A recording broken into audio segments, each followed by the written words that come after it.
guys, this is week 2. So far I've been giving you 2 topics a week to work on with their tasks or maths based or whether you're doing it in a textbook.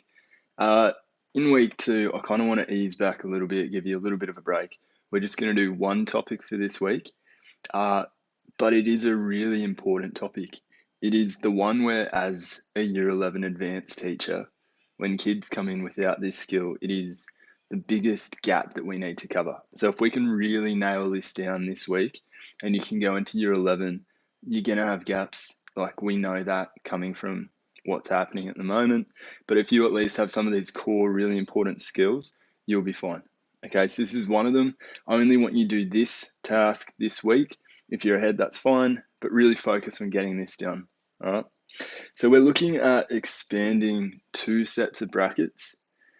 This is called expanding binomials. Bi meaning like a bicycle, you got 2 wheels. So we're expanding 2 brackets. Alrighty. So just to start with this first example here, this is stuff that we've already done in the past. This should be common knowledge. We've practiced it 100 times.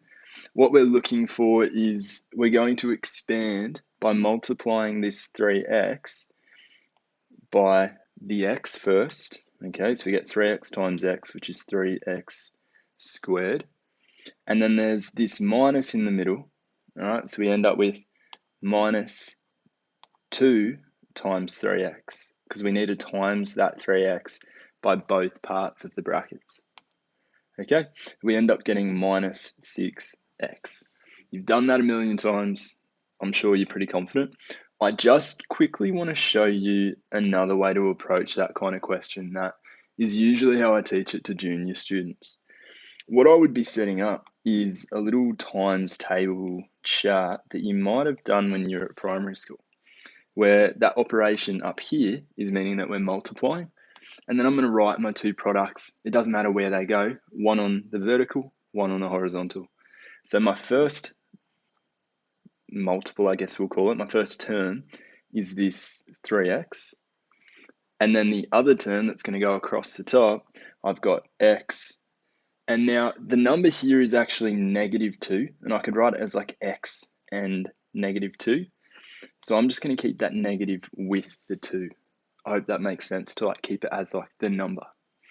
Now what I'm going to do is I'm going to multiply and fill in the 2 gaps that are going to be made. Okay, so when you go x times 3x and when you go -2 times 3x.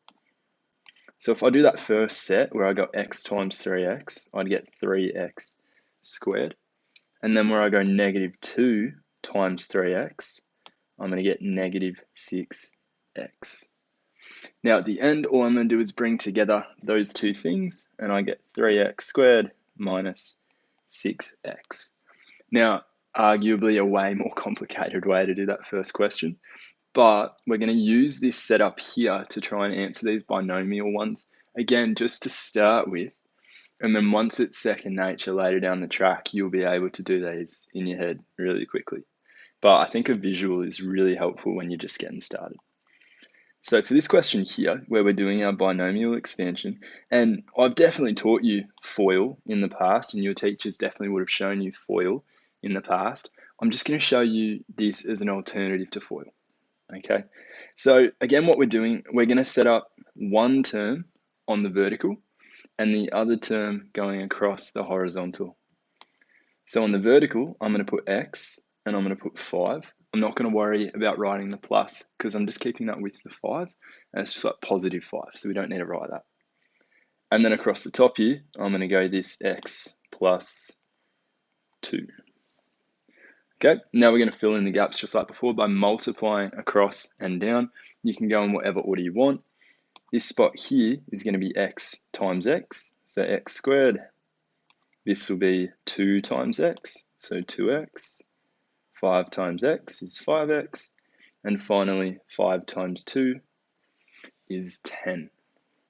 Now, just like we did before, to actually get my answer, because this here is not good enough, we need to write it in like a line, kind of how we were given it. I'm just going to collect the stuff that I can collect. So I mean, I'm collecting like terms. There's only this x squared, so I can't combine that x squared with anything else. But now when you look at these x's, okay, I've got 2x's and 5x's. They're the same thing, the same term, common variables, if you like, common pronumerals. So I can bring those together and I can say, well, that's 7x's. And finally, I have just 10. And that's just a number, so I can't combine that with any x's. And that's it, we're done. Okay, so we'll try this with this y plus 3 all squared. This is a really common setup to answer this kind of question. The squared, you need to realize, is just saying I've got y plus 3 times itself, so y plus 3. So it's just another binomial expansion question. It's just set out a little bit differently. Okay, so we're going to do it the same way. We're going to set up a little times table chart. We're going to go times. I'm going to do, it's y plus 3 either way, so it doesn't really matter where I write it. I've got y and 3, y and 3. I'm just going to fill in the gaps just like we've done before. So I'm going to go y squared, 3y, 3y, 3 times 3 is 9. And finally, to get my answer, I just collect the bits that I can collect. There's only one y squared, so that's my y squared.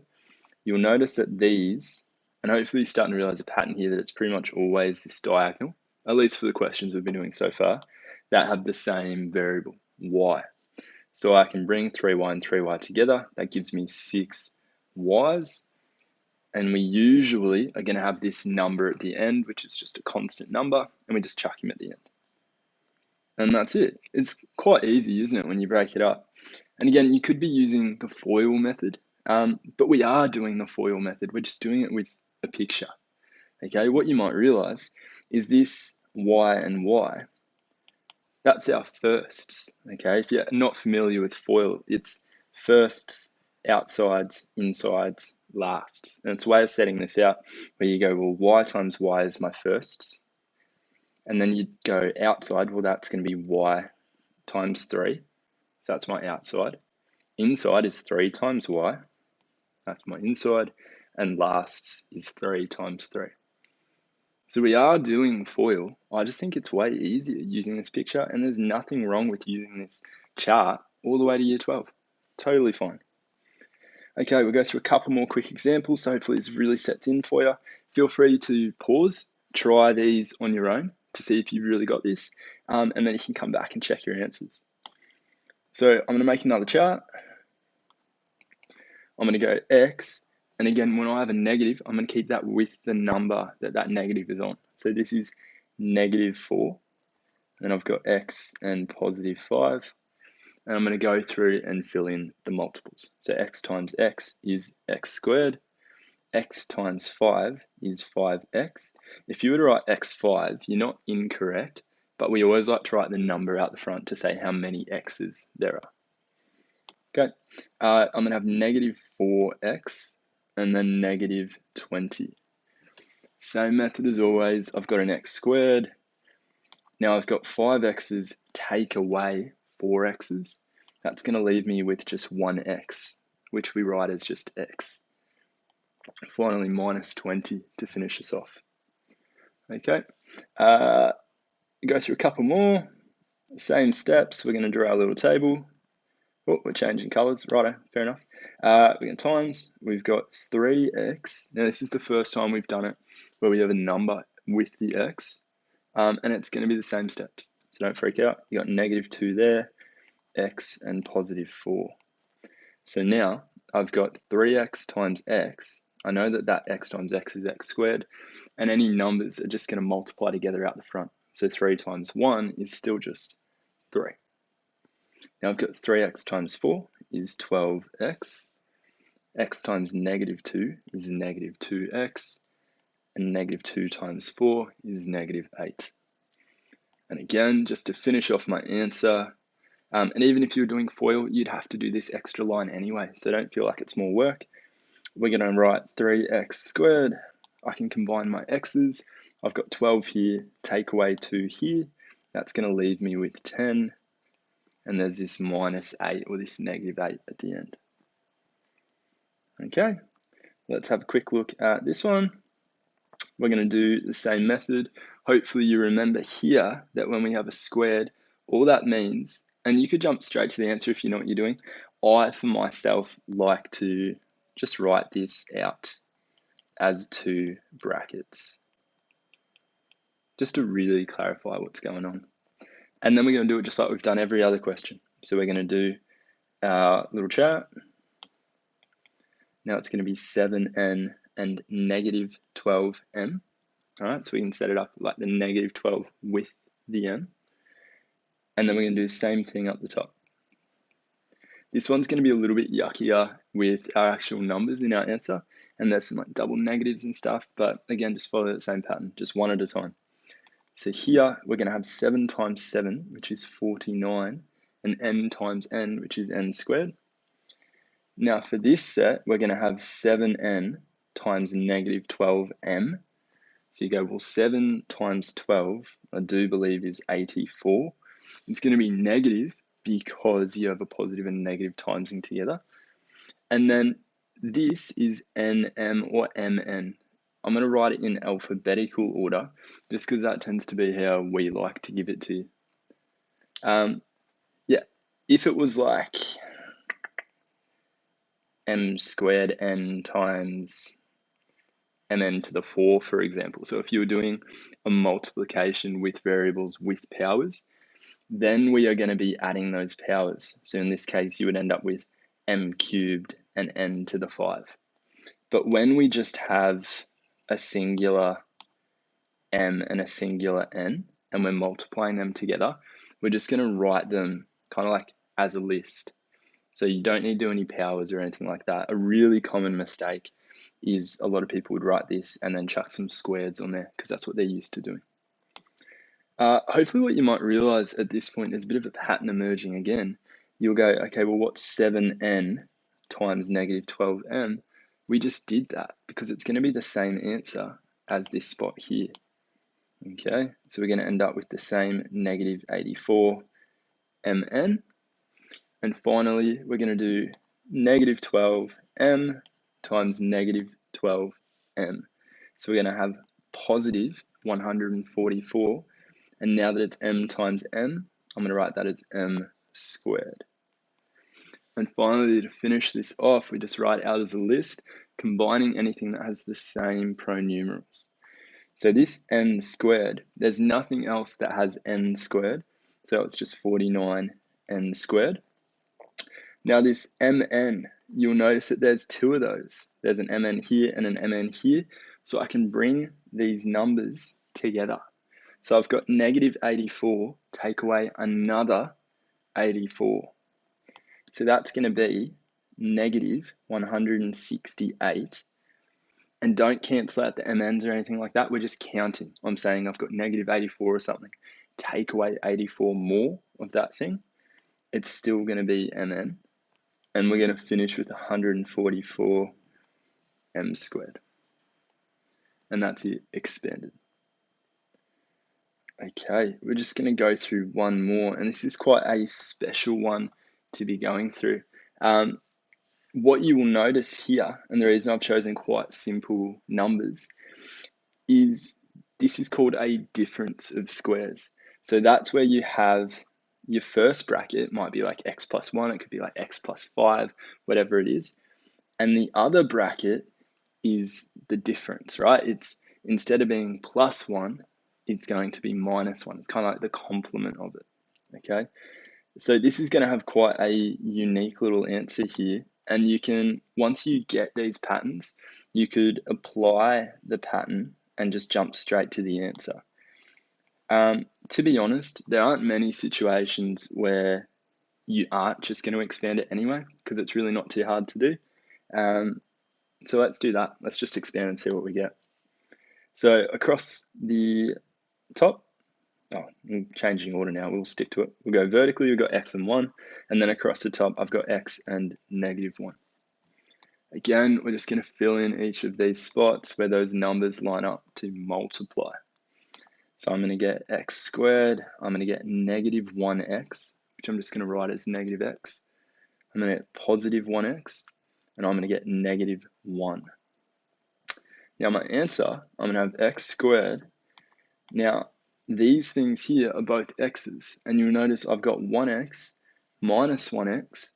It's actually going to go away, and that's the special trait of these difference of squares.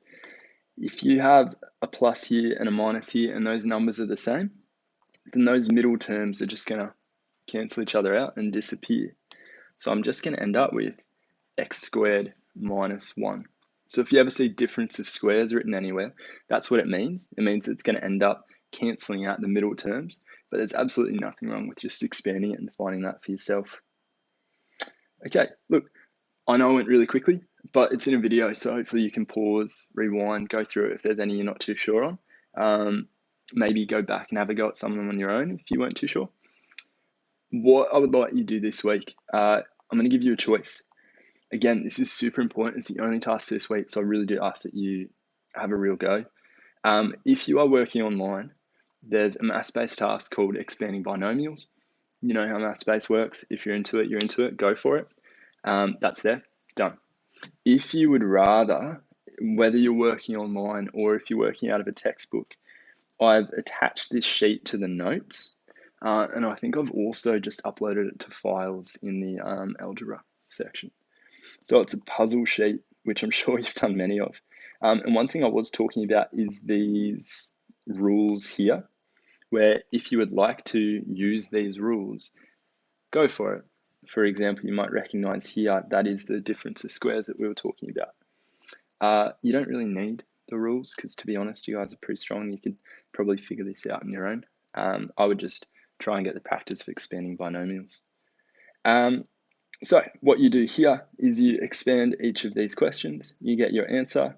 On the next page, there is a key. So your answers should, hopefully, be in this key. And then the key is going to be a letter. So let's say that for 1, here, I'll do this one for you real quick. You'd get x squared plus 7x plus 10. Okay, x squared plus 7x plus 10 for number 1. That happens to be A. So then you're going to go back up here, and everywhere there was a 1, we're going to be putting in an A. Alrighty, so you can go through all of those, get your answer, find out what the letter is for that number, and then pop it back into this little puzzle. If that's the kind of thing you'd rather do, you can have a break from maths-based, go for it. If you're working out of a textbook, you could also obviously just do those textbook questions. Okay, so again, that's it for this week. If you have any questions, either email me, chuck them on Teams. I'm more than happy to throw back a video answer or to do a meeting if you want to go through it one-on-one. Awesome. Have a good week. Please get in touch if you need any help.